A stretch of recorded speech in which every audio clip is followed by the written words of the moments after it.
Hello and welcome to the West Coast Today podcast with me, Sandy Neal. Me, Fiona Scott. Me, Kathy Griffiths. And me, Matt Young. The podcast that lets you know about some of our stories making the headlines this week, online at www.westcoasttoday.co.uk and in the printed edition of this week's Oban Times and also in the Lochaber Times.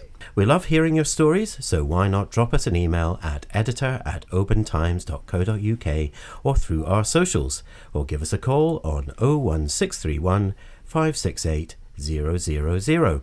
First up today is Fee in the Lochaber Times. Fee, what's happening up north? Thank you, Sandy. Well, Lochaber High School. Sorry about that. My phone's buzzing. Oh, how embarrassing. Sorry, Fee. I don't Come switch on, it off. guys, you know the score. No phones in Sorry. podcast, please. Sorry. What was I saying? Yeah. Lochaber High School have taken action on the use of mobile phones during the school day. The action was decided following consultations with pupils, parents and staff, and sees the school fall into line with an ever-growing number of educational establishments across the globe that see mobile phones as an unnecessary and often disruptive element to school life. You can find out what action they have taken in this week's Lochaber Times. Also in this week's LT, you can read more Osprey exploits as one of the latest members of the Lochar-Caig family is spotted soaring along foreign shores. Our jam-packed sports section, you can find out how Lochaber RFC ladies got on in their first North Division 1 outing, climb the dizzy heights of the Nevis race report, and tumble back down again with news of Ardnamurchan gymnast Miguel Rees-Forrester. Remember, you can catch up on all your Lochaber news by hitting the Lochaber Times button on the www.westcoasttoday.co.uk website. Thank you very much. Well, thank you very much, Fee. Sorry for interrupting you. Moving back south to the land of the Oban Times. Kathy, what's happening? Thanks, Sandy. A metal detectorist who believed she had unearthed a medieval silver ring brooch in Argyll could end up just £20 better off after a 4-year wait. Experts have admitted they're still unsure exactly what it is. Susie Collins discovered the ornate piece at a secret spot and handed it over to the Treasure Trove unit. But getting updates from that department, who are responsible for investigating and assessing objects, the whole process has been dragging on, she says. So you can read the OT and our story online to get the latest on it.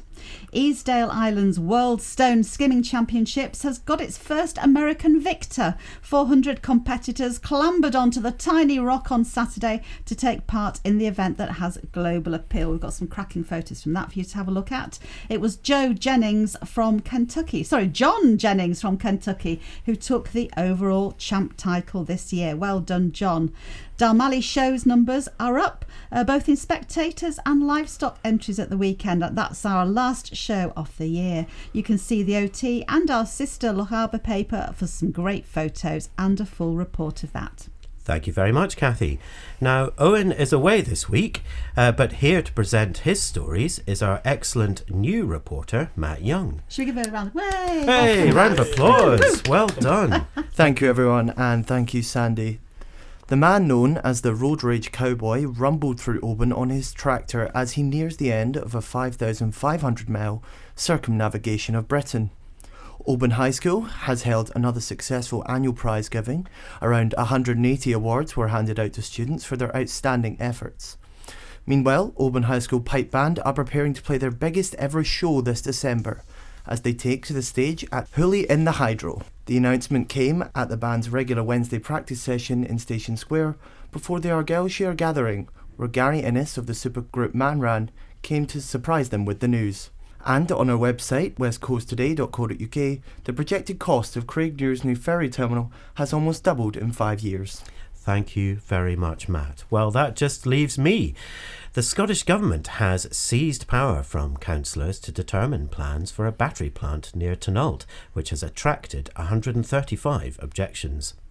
A Hebridean school pupils' petition to ban single-use plastics in Scotland has picked up support from MSPs and almost 12,000 signatures. And the results are in from Argyll and Bute Council's consultation on the visitor levy. Cliffhanger. Safe to say, support is limited. You can read more on our website, www.westcoasttoday.co.uk, and in the Open Times and Lochaber Times this Thursday. Okay, that should be enough of a taster this week. Many thanks for listening, and it's bye from me, Sandy Neal. Bye from me, Fiona Scott. Bye from me, Kathy Griffiths. And bye from me, Matt Young. Bye. Bye.